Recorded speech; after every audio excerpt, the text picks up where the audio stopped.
empezar con el Espíritu Santo en el Antiguo Testamento. El Espíritu Santo en el Antiguo Testamento. Nosotros pensamos rápidamente que el Espíritu Santo es algo del Nuevo Testamento, ¿sí?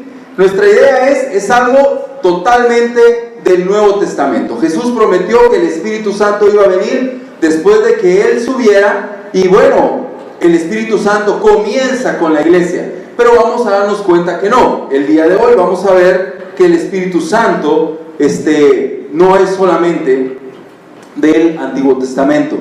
Entonces podemos ver algunos puntos. Hay una ambigüedad de términos que quiero que podamos aprender hoy, ¿verdad? Y que podamos ver hoy en esta ambigüedad de términos. Estudiar el Espíritu Santo en el Antiguo Testamento tiene un poquito de complejidad, ¿verdad?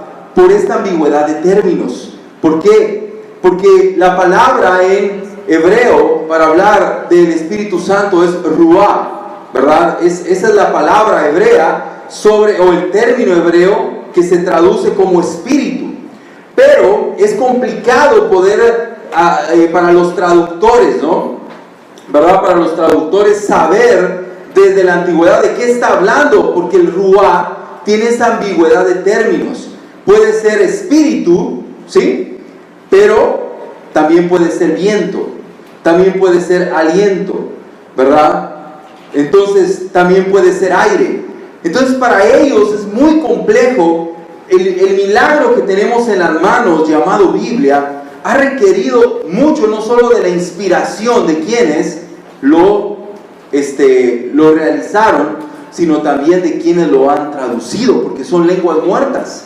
Son lenguas muertas y es complicado. Entonces es un trabajo que siguen habiendo avances hoy en día en la bibliología, y lo vamos a ver en las siguientes sesiones.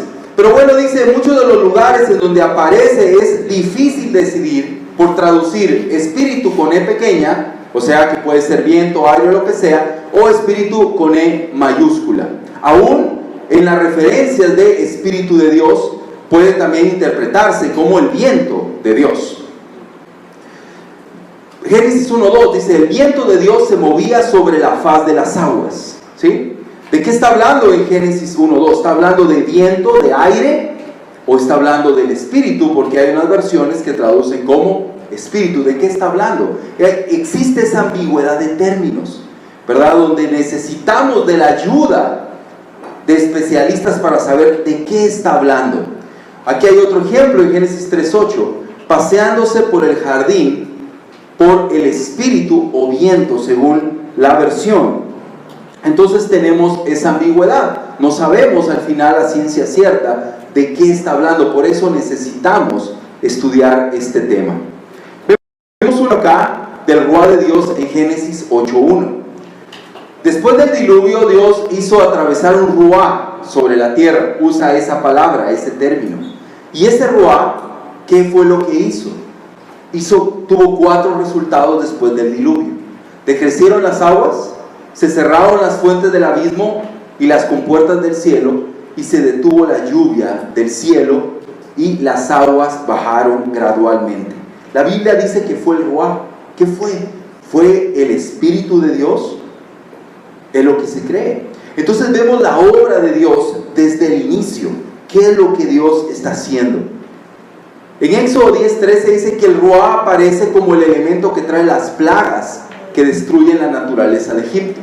La palabra que se utiliza ahí y que se traduce en nuestras Biblias ahí en Éxodo 10:13 es ruah, ¿verdad? Es ese viento. ¿Fue el viento, fue el aire o fue el Espíritu de Dios el que trajo y se llevó las langostas? Es interesante pensar, porque nosotros leemos, es el aire. ¿Fue el aire o fue el Espíritu de Dios mismo el que las llevó? Dice que Moisés extendió su vara sobre Egipto y el Señor hizo conducir un viento, un ruah del oriente, trayendo langostas para destruir las plantaciones de Egipto. En el 19 dice, posteriormente el Señor cambió la dirección del viento de oriente a occidente y se llevó las langostas del mar. Veamos otro ejemplo ahora en el Nuevo Testamento sobre esta ambigüedad de términos. Vamos a entrar en materia, pero antes necesito que podamos ver esta parte de la ambigüedad de términos. En Juan 3:8, aunque es un ejemplo del Nuevo Testamento, Pero Jesús utiliza la misma dinámica, ¿verdad? En el pasaje que está él con Nicodemo, dice, el viento desde donde quiere sopla, y el sonido de él oyes, pero no sabes de dónde viene y a dónde va. Así es todo el que es nacido del Espíritu o viento. Jesús mismo utiliza un juego de palabras. Las palabras que tú ves, ¿verdad? Que es tu neuma, la primera palabra, y la segunda es neumatos, la segunda palabra. Jesús utiliza un juego de palabras, ¿verdad? Donde él mismo está usando la ambigüedad de términos. Por eso se llama neumatología la ciencia, porque neuma es espíritu, pero también que es cuando los que estudian los pulmones, ¿verdad? También utilizan la misma palabra, es neuma. Entonces, cuando vemos en el Antiguo Testamento viento, aire o espíritu, lo que tenemos que hacer es tener una pausa y leer más despacio, ¿sí? Porque podemos pasar de largo y dejar de ver tal vez de qué está hablando. Y eso puede traer algo a nuestro corazón. Vamos a ver un video. Vamos a ver un video y después vamos a ver la obra del Espíritu Santo en el Antiguo Testamento.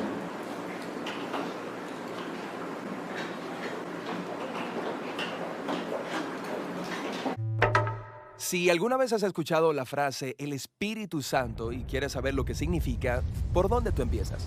Tienes que empezar en la primera página de la Biblia, donde se presenta al mundo antes de Dios darle forma como un lugar oscuro y caótico. El Espíritu de Dios está ahí, sobre todo el caos, moviéndose, listo para traer vida, orden y belleza. Pero, ¿quién es el Espíritu de Dios? El Espíritu es la manera en que los autores bíblicos hablan de la presencia personal de Dios. La palabra hebrea es ruach. Ruach. Tienes que carraspear al final. Entonces, ¿qué es? Ruach puede referirse a diferentes cosas, pero lo que todas tienen en común es energía. Energía. ¿Cómo es eso? Hay una energía invisible que hace que las nubes se muevan o que se mezan las ramas de los árboles. Sí, el viento. En hebreo, eso es ruach. Ahora respira profundamente. ¿Sientes eso dentro de ti? Sí, el aire. Específicamente, la energía. La vitalidad en tu cuerpo que obtienes de respirar profundamente. Eso también es ruach. Esta es la misma palabra que se utiliza en la Biblia para describir la presencia personal de Dios. Así como el viento y el aliento son invisibles, el Espíritu de Dios es invisible. El viento es poderoso y el Espíritu de Dios es poderoso. Así como el aliento nos mantiene con vida, el Espíritu de Dios sustenta toda la vida. Sí, ruach. Mientras continuamos a través de la historia bíblica, vemos al ruach de Dios dando capacidades especiales a las personas para hacer tareas específicas. La primera persona en la Biblia a la que le sucede esto es a José. El Espíritu de Dios le da la capacidad de entender e interpretar sueños. Y luego le sucede un hombre llamado Bezaleel, quien es un gran artista. El Espíritu de Dios le da sabiduría y habilidades. Se le da un genio creativo para hacer cosas hermosas en el tabernáculo. También vemos el ruach de Dios habilitar a un grupo de personas llamadas los profetas. Ellos son capaces de ver lo que está sucediendo en la historia desde el punto de vista de Dios. Exactamente. Este es el problema, como lo vieron los profetas. Aunque el ruach de Dios había creado un mundo realmente bueno, los humanos habían cedido al mal. Habían desatado el caos en él a través de su injusticia. Un nuevo tipo de desorden. Sí, y los profetas anunciaron que el Espíritu vendría, así como en Génesis 1. Pero ahora, para transformar el corazón del hombre, para capacitar a la gente, para amar a Dios y a los demás. ¿Cómo sucederá esta nueva obra del Espíritu de Dios? Pasan los siglos y se nos presenta a Jesús. Al principio de su misión, hay una hermosa escena en la que Jesús está siendo bautizado en las aguas del río Jordán. El cielo se abre y el Espíritu de Dios baja y se posa sobre él como un ave. La historia está diciendo que el Espíritu de Dios está capacitando a Jesús para empezar la nueva creación. Vemos que esto sucede cuando Él sana a las personas o les perdona sus pecados. Él está creando vida donde antes había muerte. Los líderes religiosos de Israel se opusieron a Jesús y eventualmente lo mandan a matar. Pero incluso ahí, el Espíritu de Dios está obrando.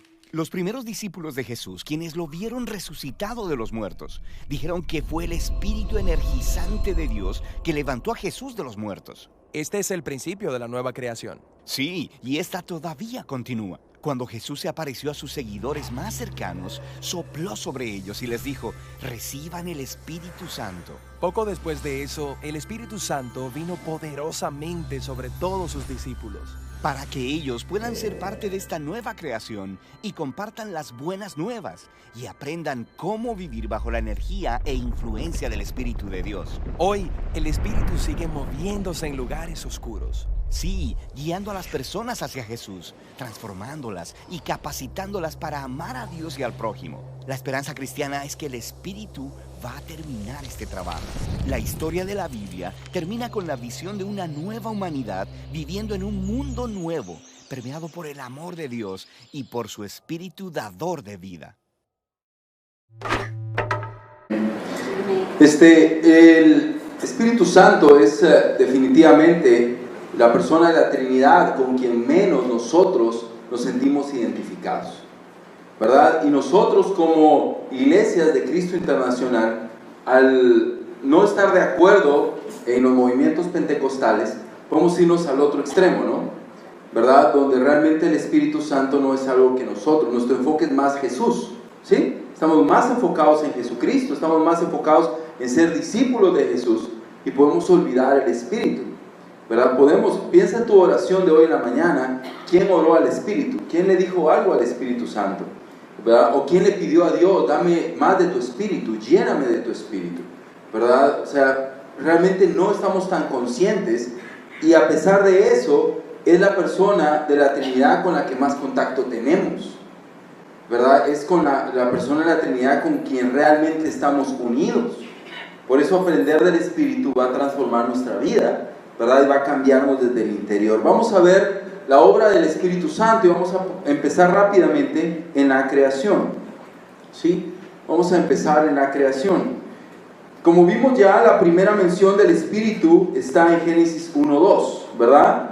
¿Y cuál es el contexto? Era un caos, ¿verdad? Era un caos total, ¿verdad? Y Dios creó los cielos y Dios creó la tierra, ¿verdad? Y en ese contexto de desolación total y de desorden, súbitamente, ¿verdad? Aparece y se hace la referencia al Espíritu. Era un caos, ¿sí? Era un caos, aparece el Espíritu y es transformado, ¿sí? Es creado algo nuevo. Piensa en nosotros. Podemos tener un caos en nuestra vida, el Espíritu llega y puede crear algo nuevo dentro de nosotros. Aquí vamos a algunos términos importantes. Ok, ¿pueden cambiar la siguiente, por favor? Gracias. Ok, el Espíritu de Dios dice que no se menciona como un ente pasivo, ¿verdad? Sino algo activo. Utiliza una forma verbal que es el participio, ¿verdad? Como alguien que estaba revoloteando, como alguien que estaba agitándose sobre las aguas, sobre el caos. Y el Espíritu de Dios estaba presente activamente, ¿verdad? Dice que su rostro estaba en el agua. El versículo 3 de Génesis 1 dice que debe mencionarse al Espíritu de Dios, entra en escena la palabra creadora. Es importante algunos puntos. Tú ves todo lo que Dios crea, ¿sí? ¿Qué crea primero? Sí, la luz, los cielos, todo. Pero nunca crea el viento. El viento no es parte de su creación, porque el viento antecede a la creación. El Espíritu antecede no solo la creación, sino también antecede a la palabra creadora. O sea, el Espíritu está ahí porque es eterno, pero es el ente creador. Aunque es la palabra de Dios, es el ente creador. El mundo que tenemos fue creado por Dios por medio de Jesucristo, pero a través o por el Espíritu. El Espíritu es quien creó lo que nosotros tenemos. Algunos puntos importantes sobre el Espíritu creador. Uno es de Dios, ¿verdad? Es el Ruá de Dios. Número 2 es anterior a la creación. Está antes de la creación. Número 3 está ligado a la creación. No está fuera de la creación, sino está totalmente ligado a ella. y antecede a la palabra creadora, porque todo fue creado por la palabra de Dios, y fue creado los cielos, fue creado la palabra de Dios, pero el Espíritu estaba antes que todo eso. O sea, el Espíritu está dentro y es parte principal de la creación. Veamos una escritura en Job 33:4. Job es el primer libro de la Biblia, no es Génesis. El primer libro de la Biblia es Job, ¿verdad? Porque Job vivió en la época de los patriarcas. Él vivió más o menos por ahí en la época de Abraham, ¿verdad? Entonces su libro, o el libro que lleva su nombre, fue el primer libro escrito, porque el Pentateuco fue escrito por Moisés cientos de años después. Entonces es muy primitivo si lo queremos ver. Cuando está Job, por eso Job es muy valioso ese libro, porque no existía la ley. No existía la ley cuando se escribió Job, cuando se vivió lo de Job, y ve la calidad moral que estos hombres tenían. No habían mandamientos, no habían decretos, y estos hombres tenían un conocimiento tan claro de lo que era el bien y lo que era el mal, y era una generación muy primitiva, pero tenían ese conocimiento, y en ese conocimiento, por eso Job es un libro de sabiduría. 33:4 dice: el Espíritu de Dios me ha creado, y el aliento del Todopoderoso me da vida. O sea, para Job, ¿quién lo había creado? ¿Quién? El aliento del Todopoderoso. En su mente aún tan primitiva, Job entendía la creación es por medio del Espíritu de Dios. Aquí hay un paralelismo donde se deduce el hálito de Dios, de la vida de Dios, y que fue esa la que dio vida, la que infundió vida al ser humano. Por eso el ser humano es el soplo de Dios. ¿Sí? Entonces así lo veía Job en esa parte. Siguiente diapositiva, por favor. Gracias. En conclusión, si no hay Ruach, no hay vida. Entonces la pregunta es, ¿una persona que está viva, aunque no sea cristiano, tiene algo del Ruach de Dios? O sea, si lo vemos desde el punto de vista de la creación, todo ser vivo tiene el Espíritu de Dios. Tal vez manifestaciones, ¿verdad? Y lo vamos a ver más adelante en la segunda parte, pero sí tiene el Espíritu de Dios. Y cuando el Espíritu es quitado, esa persona muere. También en el Salmo 104, versículos 29 y 30 dice, mira lo que dice el salmista: pero si te alejas de ellos, se llenan de pánico, dice. Cuando les quitas el aliento, mueren y vuelven otra vez al polvo. Mira el salmista, si tú le quitas el aliento, ¿verdad? Si tú les quitas el aliento, ellos mueren.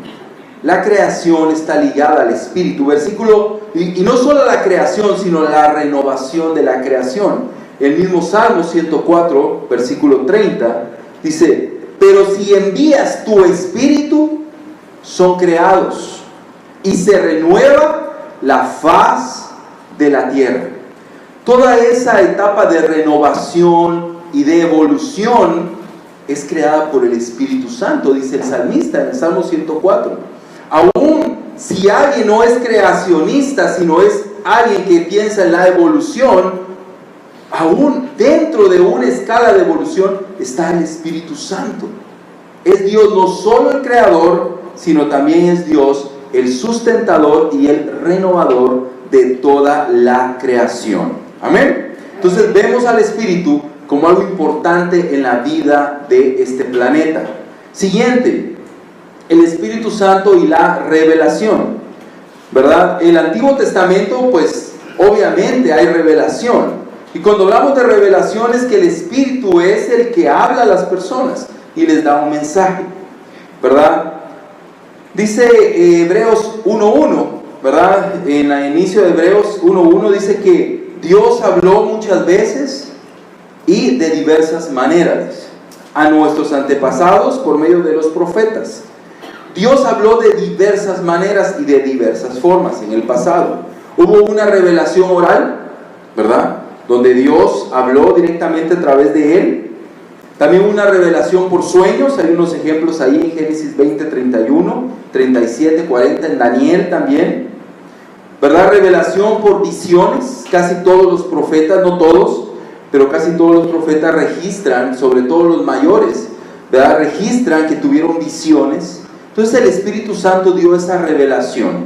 O sea que cuando yo hablo del Espíritu Santo y quiero tocar el Espíritu, te quiero palpar y quiero ver al Espíritu, ve tu Biblia, ahí está el Espíritu. La revelación dada por el Espíritu está en nuestra Biblia. Pero vamos a ver algunos ejemplos. Antes de Abraham, ¿verdad? Dios habló con Adán, ¿verdad? ¿Recuerdan? Habló con Eva también, la regañó. ¿Sí? Con Enoc también, ¿se acuerdan? Y con Noé, algunos ejemplos de personas con las que habló Dios antes de Abraham. Luego con Abraham también habló. No tenemos un registro de que haya sido el Espíritu Santo quien haya hablado con él, pero sí sabemos de que él se comunicaba con Dios y que Dios se le apareció, le habló y le dio la visión, ¿verdad?, del pacto que él iba a tener. Pero vemos la primera alusión a la revelación en José, y lo veíamos ahí un pedacito en el video, ¿verdad? José, y no es increíble, pero no es ni José ni Dios en algún sentido el que puede ver al Espíritu, sino es el faraón. El faraón es el que ve que este hombre tiene el Espíritu de Dios. En Génesis 41, versículo 38 dice: entonces el faraón preguntó a sus funcionarios: ¿acaso encontraremos a alguien como este hombre tan claramente lleno del Espíritu de Dios? Entonces aquí vemos la primera aclaración, ¿no? O la primera revelación de un hombre que dice: este hombre tiene una revelación divina. Es el Espíritu, dada por el Espíritu de Dios. Y sabemos del poder que tenía José, ¿verdad? De poder ver los sueños, de poder descifrar los sueños. Siguiente, Moisés. En Éxodo 4, ¿verdad? Dios se le aparece a Moisés. ¿En dónde? En la zarza ardiente. Hubo una revelación. En Deuteronomio también aparece parte de esa historia. Entonces Moisés recibe esa revelación. Recuerda, Dios habla con él, ¿sí? Y recibe las tablas de la ley y todo lo que queremos y todo lo que sabemos. Luego viene Josué. Claramente no hay en la época de Josué revelación. Si tú te das cuenta, en el libro de Josué no hay revelación, ¿verdad? No hay mucha revelación, no hay Dios hablando con Josué, Dios revelándole mensaje a Josué, ¿verdad? No existe esa interacción. Y en el libro de los jueces, menos. Aunque el Espíritu aparece mucho en el libro de los jueces, pero lo vamos a ver más adelante. En jueces no hay un registro de que Dios hablara. ¿Recuerdas cómo era la época de los jueces? Era terrible, ¿sí? Era una época donde el Espíritu no estaba. ¿Recuerda cuando llega Samuel? Dice que en la época de Samuel era muy poco común las visiones o las revelaciones. ¿Eso qué significa? Que el pecado apaga al Espíritu. O sea, el pecado, la rebeldía, hace que el Espíritu deje de dar revelaciones, visiones, que se deje de mostrar. Y la etapa de los jueces, como sabemos, fue una etapa de cada quien hacía lo que mejor le parecía, ¿sí? Y ese resumen que hace en el libro de Samuel, ¿no? Que Dios ya no hablaba, que era muy poco común que Dios estuviera presente en su espíritu dando revelación. Siguiente, los reyes. La etapa de los reyes es el periodo histórico de mayor actividad reveladora del Espíritu Santo. ¿Por qué? Porque todos los profetas que tenemos en la Biblia, todos los profetas mayores y la mayoría de los menores, todos vivieron en la etapa de los reyes. Nosotros estamos leyendo en la iglesia un plan de lectura de la Biblia en un año. Cada año tratamos de leer la Biblia completa y estamos leyendo un plan cronológico, ¿sí? Ese es el plan que estamos leyendo. Entonces es muy interesante porque cuando llegas al libro de los reyes, el libro de los Reyes te lo va mezclando con profetas. Entonces tú ya entiendes, ¿por qué dijo esto este profeta? Porque estaba pasando esta situación en el reino, ¿sí? Entonces los profetas reciben la revelación de Dios en esa etapa de los reyes. Es ahí en los reyes donde están los grandes profetas. Samuel es técnicamente el primer profeta, aunque aparece Natán también en los libros, Elías, Eliseo y Hulda, todos ellos sin escritos, ¿verdad? Siempre les decimos profetas mayores, ¿no? A los que tienen escritos, pero no es porque sean más importantes, ¿verdad? Porque Elías fue muy importante, sino porque escribieron la mayor porción. Otros, como estos grandes profetas, no escribieron nada, o por lo menos no tenemos sus escritos.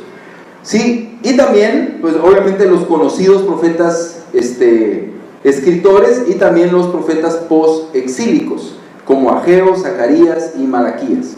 Entonces, en esta etapa fue donde mayormente se vio el movimiento de la revelación. La mayoría de la Biblia fue escrita en ese periodo, el Antiguo Testamento. Fuera del Pentateuco, todo fue escrito casi en ese periodo, en el periodo de los profetas. Ahí se escribieron los libros históricos, se escribieron los libros proféticos y también los libros poéticos, con excepción de Job. Todo fue en ese periodo. Entonces el periodo de los reyes fue un periodo de mucha revelación del Espíritu Santo. Se puede concluir en algunas cosas, que los profetas del Antiguo Testamento, profeta significa, ¿verdad?, hablar en nombre de Dios. Y profeta es la persona que habla en nombre de Dios, es el vocero de Dios. Lo céntrico de la profecía no es el acto de predecir el futuro, sino de denunciar lo malo, ¿verdad? Es más bien declarar cuál es la voluntad divina. Nosotros pensamos en profeta, ¿y qué es lo que nos viene a la mente? Alguien que predice el futuro, ¿sí? Esa es la idea, ¿verdad? O alguien que logra ver lo desconocido, ¿sí? Pero bíblicamente no es así.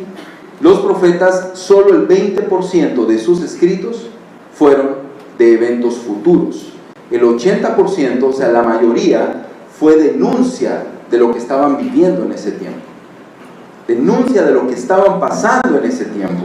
Y aquí hay un escritor, Rowley, que dice lo siguiente.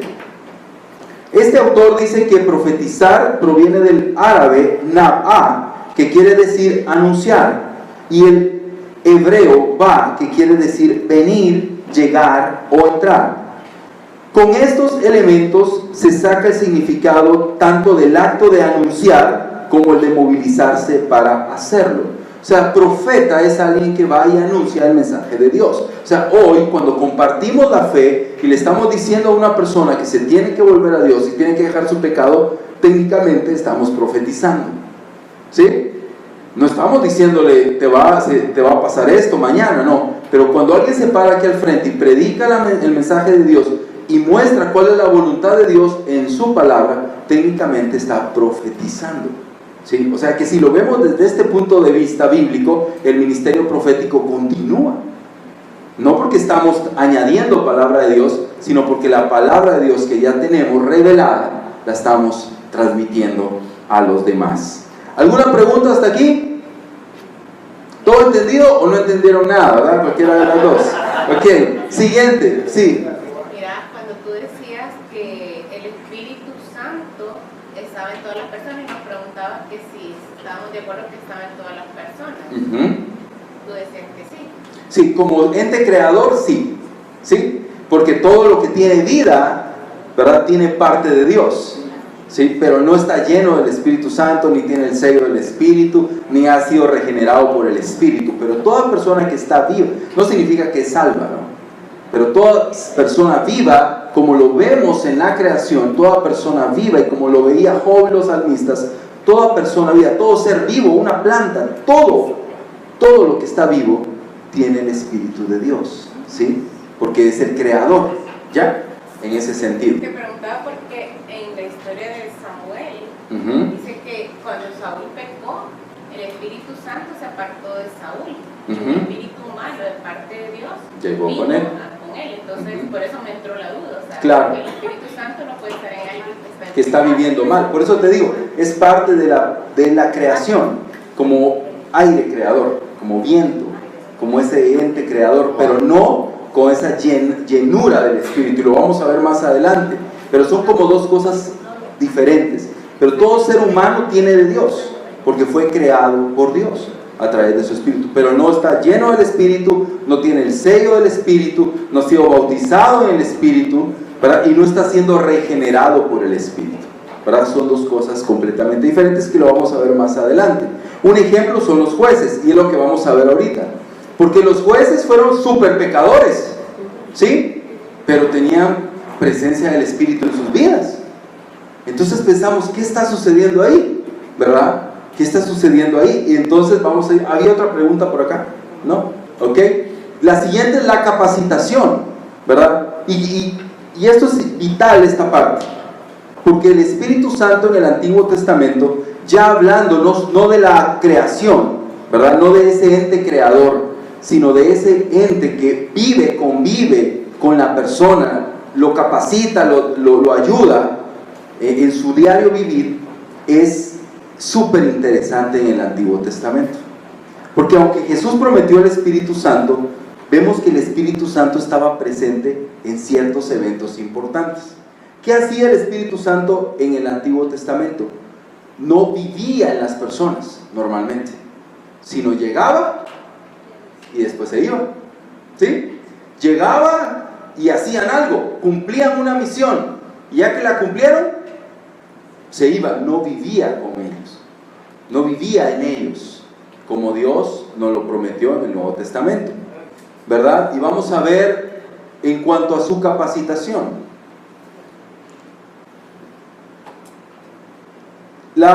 Dice, se afirma frecuentemente en la Biblia que el Espíritu Santo venía sobre algunas personas. El Espíritu Santo en el Nuevo Testamento está en algunos creyentes o en todos los creyentes, o en algunos discípulos, digamos de una manera, o en todos los discípulos. En todos, ¿verdad? En todos los cristianos verdaderos, ahí está el Espíritu. En el Antiguo Testamento no estaba en todos los judíos, ¿sí? Estaba en algunos sí y en algunos no, ¿sí? Lo vamos a ver en algunos ejemplos. Entonces dice que el Espíritu Santo venía sobre algunas personas en tiempos del Antiguo Testamento, ¿verdad? Pero después los dejaba. Podemos demostrar que ninguno de esos casos se refería a la salvación. No significa que porque el Espíritu llegaba con cierta persona, esa persona ya era salva o esa persona estaba bien con Dios, ¿sí? Pero Dios quería cumplir una misión a través de esa persona. Y esto es importante saberlo, porque uno puede decir, ala, si yo me comparo con Sansón, yo soy una mansa paloma, ¿sí? Y él tenía el Espíritu Santo, y yo, ¿por qué no lo voy a tener? ¿Sí? Puedo comparar, puedo usar esos ejemplos aún para justificar mi estilo de vida, pero no es lo que la Biblia nos enseña. Hay varias áreas donde el Espíritu vino y capacitó a las personas. La primera área, la intelectual, ¿sí? El Espíritu Santo capacitó a las personas intelectualmente. Éxodo 31 del 1 al 3. Éxodo 31 del 1 al 3 dice: el Señor habló con Moisés y le dijo: toma en cuenta que he escogido a Bezalel, hijo de Uri y nieto de Hur, de la tribu de Judá, y lo he llenado del Espíritu de Dios, de sabiduría, inteligencia y capacidad creativa, ¿sí? Entonces Dios capacitó a este hombre en una forma intelectual. El Espíritu Santo dice: lo he llenado del Espíritu de Dios, de sabiduría, de inteligencia y de capacidad. ¿Qué iba a hacer él? Iba a ser el diseñador del santuario. Entonces Dios, a través de su Espíritu, capacitó a este hombre para que él pudiera cumplir con esa misión. Es muy probable que cuando terminó de cumplir la misión, el Espíritu ya no estaba con él, porque solo llegó y lo capacitó para esa función.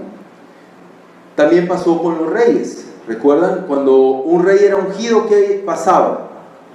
El Espíritu lo llenaba. ¿Recuerdan a Saúl? Saúl hasta profetizó, pero sabemos que su vida se descarrió, y lo que decía nuestra hermana, el Espíritu de Dios se fue. Pero vemos claramente que cuando fue ungido, el Espíritu de Dios llegó. ¿Sí? Entonces, el Espíritu los capacitaba para una función específica. ¿Qué pasaba con Sansón? El Espíritu llegaba, lo llenaba de fuerza, hacía una matazón y después el Espíritu se iba. ¿Sí? Y después él vivía mal. Su voto de Nazareno no le importó, quebró todo. Absolutamente todo lo que un nazareno tenía, él lo quebró. Pero cuando necesitaba Dios usarlo, lo utilizaba.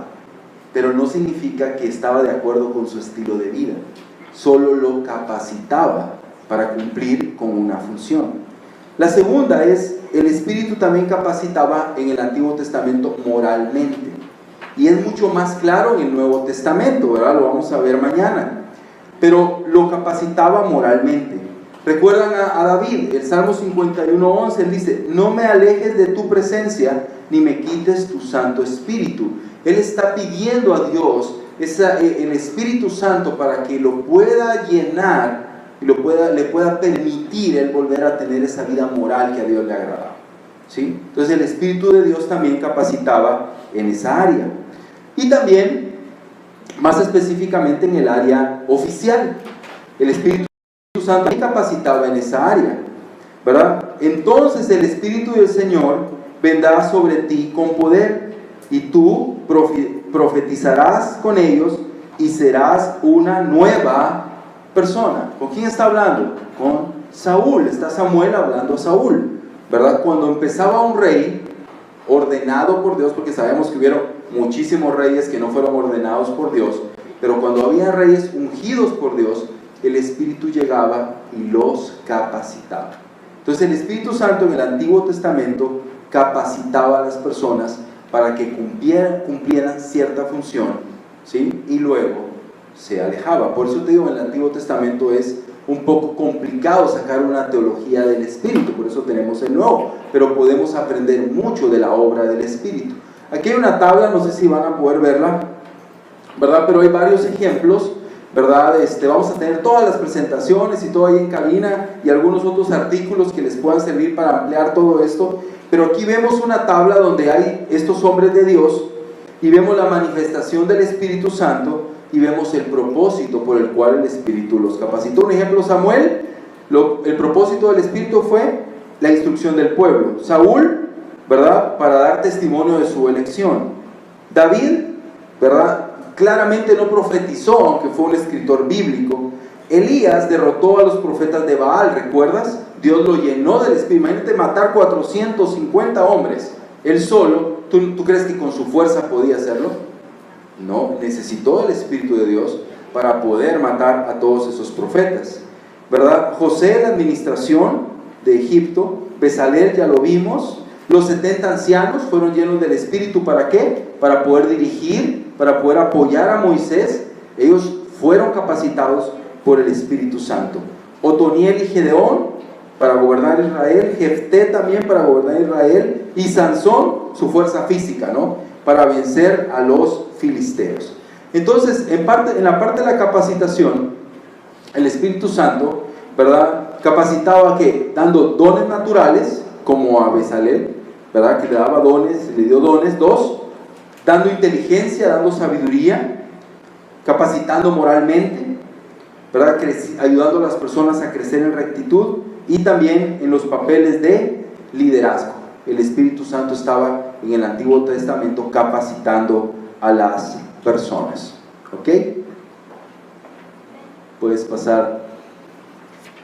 Entonces, vemos la obra del Espíritu en el Antiguo Testamento, es esa obra capacitadora hacia las personas. Obviamente Dios sigue capacitándonos, ¿verdad? Sigue ayudándonos, pero es esa obra capacitadora lo que fungía, ya vimos, en la creación, ¿verdad? En la revelación y también en la capacitación.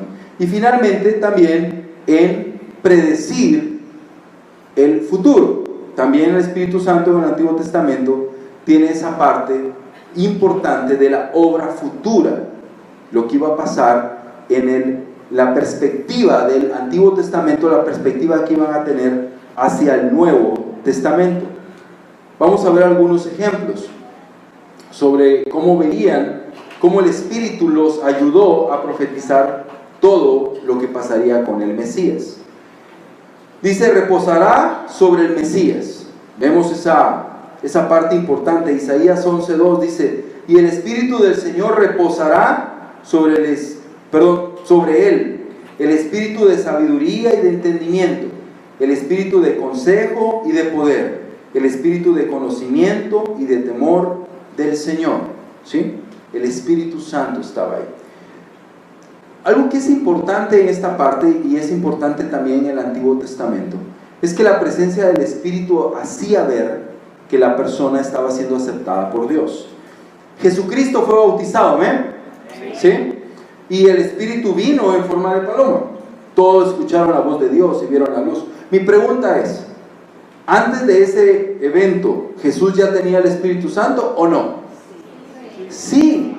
Él ya estaba lleno del Espíritu Santo, pero era una visión externa, si lo quieres ver. ¿El cumplimiento de qué? De Isaías 11:2, ¿sí?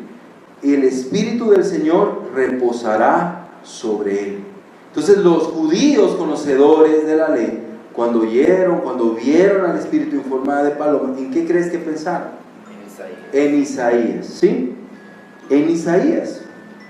Entonces es tan importante ver cómo la obra del Espíritu en predecir el futuro ayudó a dar luz a las personas que estaban cerca de Jesús. Morará en toda carne. ¿Recuerdas que en el Antiguo Testamento en quiénes estaba el Espíritu? Solo en algunos. Pero el profeta Joel dijo lo que ya sabemos, ¿no? En Pentecostés. Entonces, después de hacer todas esas cosas, derramaré mi espíritu sobre toda la gente, dice Joel 2:28. Está prediciendo lo que iba a pasar en la era de la iglesia. El Espíritu Santo iba a estar en todas las personas. Luego dice que morará en forma plena y abundante, no como en el Antiguo Testamento, que era pasajero, ¿sí? Que era transitorio, sino aquí de una manera plena y de una manera abundante. Un ejemplo está en Ezequiel 11:19, hay varias escrituras, pero Ezequiel 11:19 dice, les daré integridad de corazón y pondré un espíritu nuevo dentro de ellos, les quitaré su terco corazón de piedra y les daré un corazón tierno y receptivo. Está hablando a todos, no a algunos. Eso no se cumplió en el Antiguo Testamento, se cumplió en el Nuevo Testamento. ¿Cuál es la diferencia entonces entre la morada plena y abundante del Espíritu Santo en el Nuevo Testamento y la morada todavía no plena ni abundante del Espíritu Santo en el Antiguo Testamento? Vemos que hay dos completas diferencias, ¿verdad? Del Antiguo Testamento, su obra del Espíritu, y ahora hay una gran diferencia, ¿verdad? Y lo vemos. La diferencia es que hoy todo creyente tiene el Espíritu. Todo cristiano, cuando digo creyente estoy hablando de un cristiano verdadero, sino todo el que cree en Jesús, sino todo cristiano verdadero. Tiene el Espíritu, no solo algunos, no solo los líderes, todos tienen el Espíritu. Es la diferencia. Antes, solo algunos. Hoy todos podemos ser llenos, todos podemos ser capacitados, ¿verdad? Todos podemos ser regenerados por el Espíritu.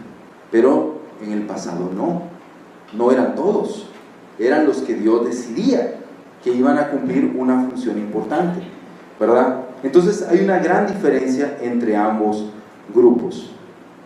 La expresión de toda carne, ¿verdad?, que está en Joel 2:28, se refería exclusivamente a la nación de Israel, ¿sí?